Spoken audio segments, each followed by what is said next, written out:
Hi everybody, my name is Kirubo and this is Dadas Lounge. Welcome and thank you for watching. Hi, my name is Angela Okupe. Currently, I'm working as a consultant at BNP Paribas in New York.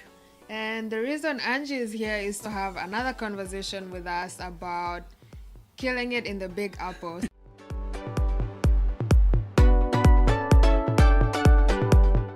You work in consulting. Yes. What is consulting in your opinion and what type do you do?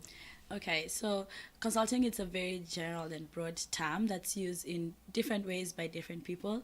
But in a nutshell, basically, you go to a company and look at some of the struggles that the company is facing or challenges that they're facing, either be it in their strategies or operations, technology, different business lines of the company. And then you brainstorm on the best ways to actually solve those problems in a way that is cost efficient and optimizes the processes so that you get the best possible results at the least amount of money. All right. You know. So is there different types of consulting? Yeah. Which one do you do? So personally, I'm an internal consultant. What that means is I'm part of the company that's my actual client. So we have companies like McKinsey, PwC, Deloitte, which are mainly external consultants. So they will come into a company, look at the challenges that the company is facing, and give their recommendations. From my end, we look at our own company. So at BNP Paribas, look at what are some of the challenges that the company is facing, and then you try and come up with solutions that would actually help to maybe remove any of the challenges being faced by the firm. Within consulting itself, you can also be focused on different business lines. You can be looking at maybe like the human capital aspect, where you're looking at how do you optimize the employees and resources that you have, what are the skills and capabilities, and how do you put them to be in the right spots in the company. You could be looking at the technology, how do we optimize it, how do we reduce the amount of time that we take to process things.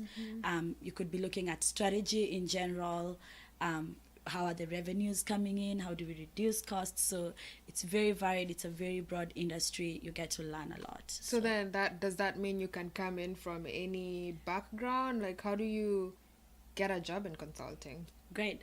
So my background is in finance and management, which fits perfectly with the current role. But in general, consultants come from all backgrounds, because if you think about it, if you're looking at a business holistically, you need people who have tech, you need people who have actuarial skills, you need people who have the communication skills just to be able to explain the solutions or the challenges to the end clients. So there's no one specific background for a consultant. All you have to do is just have a problem-solving mindset. Yeah. Awesome. Okay. What would you say is your biggest strength in navigating corporate America?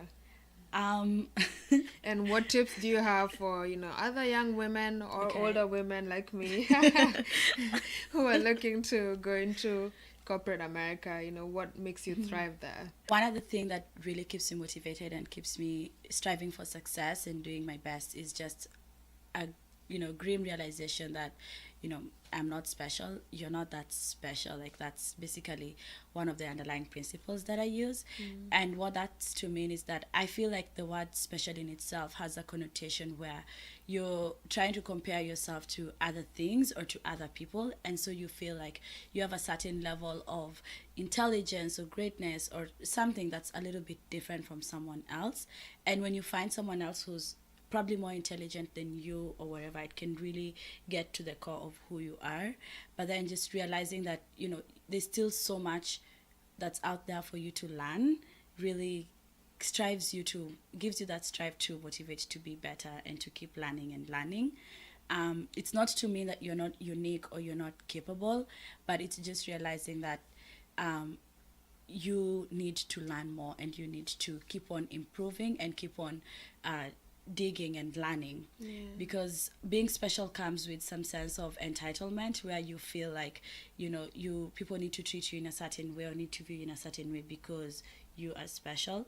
But if you realize that you, like any other person, are unique and deserve that sense of respect, it really helps you to push yourself to go beyond your limits.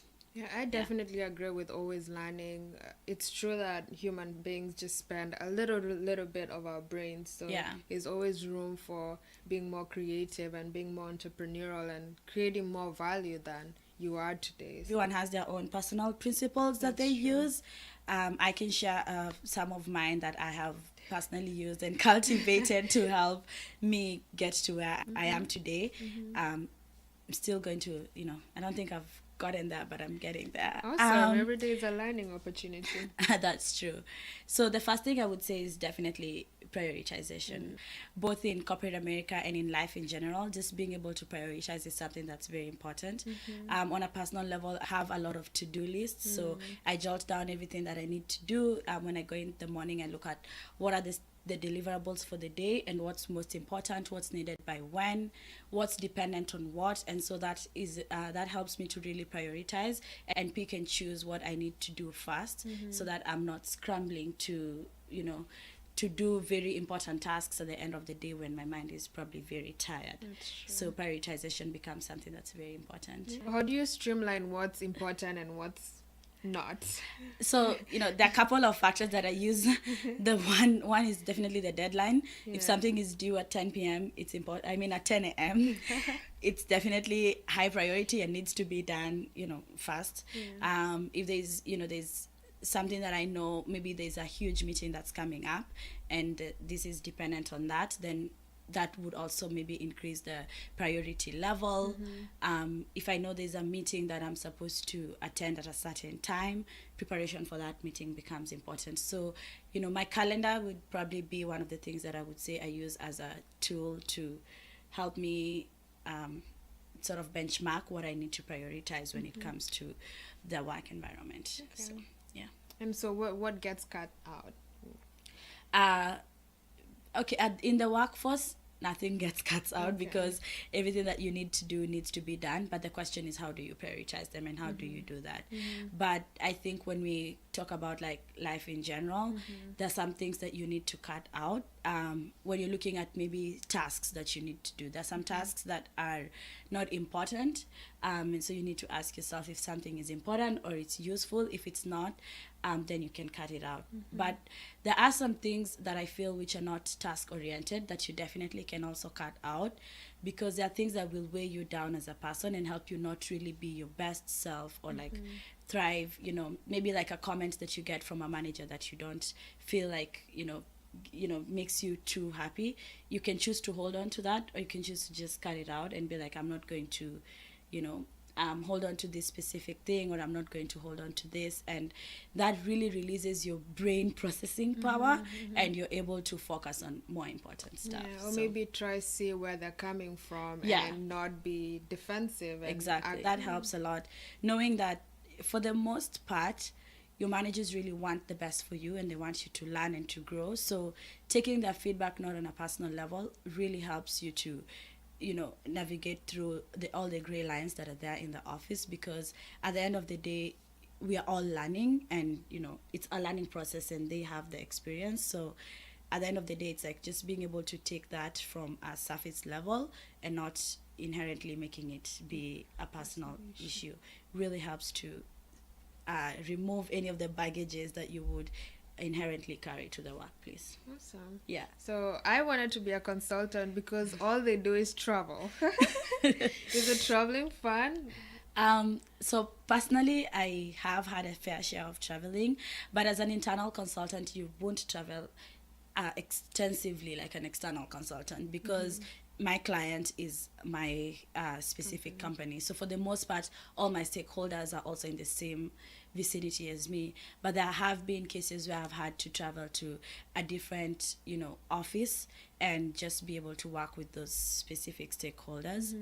Traveling has a lot of challenges, I would say, but it's a very rewarding experience, because you get to have a certain level of independence that you don't really get, because there's a lot of responsibility that you're holding when you're going for a work meeting, and so you can't afford to miss your flights. You can't afford to not pack the right things that you need to pack. But at the same time, you're going to a new place, you don't know the people, it's a new environment altogether, and that can throw you off your game. So you need to know how to balance those two. But it's definitely so much fun to travel. So awesome. Yeah. Do you feel like you had to change your accent to be able to communicate more effectively in consulting world?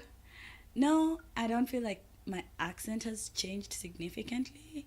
I feel on a I don't know. But I can still tell that my accent is a little bit different from everyone's, and that's okay. If you stick to who you are, eventually the people will meet you halfway. So you don't always have to be the one to put in the effort to change your accent or the way you express things. You have to be professional, of course, but you don't have to change the core of who you are, because as long as you're being genuine and professional and you're actually delivering, the people will see your value. Yeah, there's definitely beauty in diversity, so that's true. Yeah. Thank you so much for sharing, Angie. Thank you. Yeah, we appreciate having you on the show, and to keep seeing more of these videos, remember to like and subscribe.